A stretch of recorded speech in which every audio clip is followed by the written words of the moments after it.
Lisa Hribar here. We've heard all about how the colonies developed and grew. We heard about the French and Indian War and the fact that that cost King George a lot of money in trying to protect his English colonies over in the New World.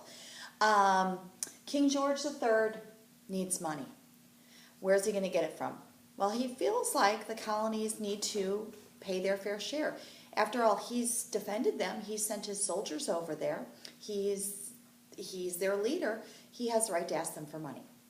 So he starts off with the Stamp Act of 1765. The Stamp Act was an act that required you to purchase a stamp for paper goods that you might buy. Things like legal documents, newspapers, even playing cards. You had to pay a stamp on it. Very unpopular act. Many protests by colonists. Some peaceful, just complaining. And some a little bit more violent, tarring and feathering stamp agents, making effigies of the stamp agent, hanging it up and sending it afire. They were not happy. The act was repealed a year later. King George III, though, did not feel like these colonists could push him around. So next came the Townshend Act of 1767. This act was put together by Charles Townshend, who was in the Parliament of King George III. It involved a tax on some imported goods such as wool, tea, paper goods, and the colonists were required to pay this tax. The colonists didn't get a say in this, as they didn't get a say in the Stamp Act. This was all put together in Parliament thousands of miles away in England. After that came the Tea Act of 1773.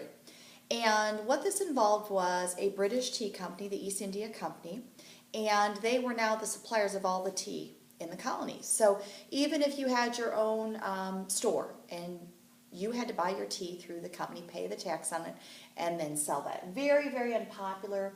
Some of the reactions of the colonists were to boycott. That was a very peaceful action. And they would brew their own Liberty tea, their Patriot tea.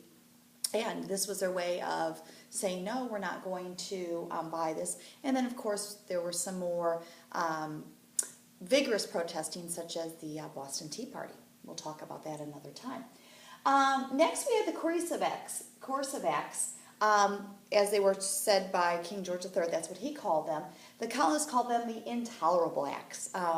And their reasoning was these weren't things that they felt like they should have to deal with. The first one was the Quartering Act. And the Quartering Act involved the citizens of the colonies, especially Boston, because this was leveled at them. The citizens of Boston had to house and feed soldiers. They did not have a say in this. It's just something they had to do. Second, General Thomas Gage, a British general, was put in charge. He was now the leader in charge of, everyone had to answer to him, of Boston. He was not an elected official by anyone in Boston, anyone in Massachusetts. He was assigned there and given the power by King George III. The third was the Port Act. The Port Act was part of the coercive acts, the intolerable acts as they were called by the colonists, and the Port Act closed the port of Boston. That's a problem for the people of Boston. They can no longer now ship their goods out, so that affects their livelihood. If they're not shipping goods out, they're not being paid, and they can no longer get goods in. So the citizens of Boston were really suffering under this. There was a shortage of food and of goods that they needed. So right now we've got a situation where King George III has put together some acts to help run things in his colonies, and the colonists are not very happy. So we'll have to see what comes next.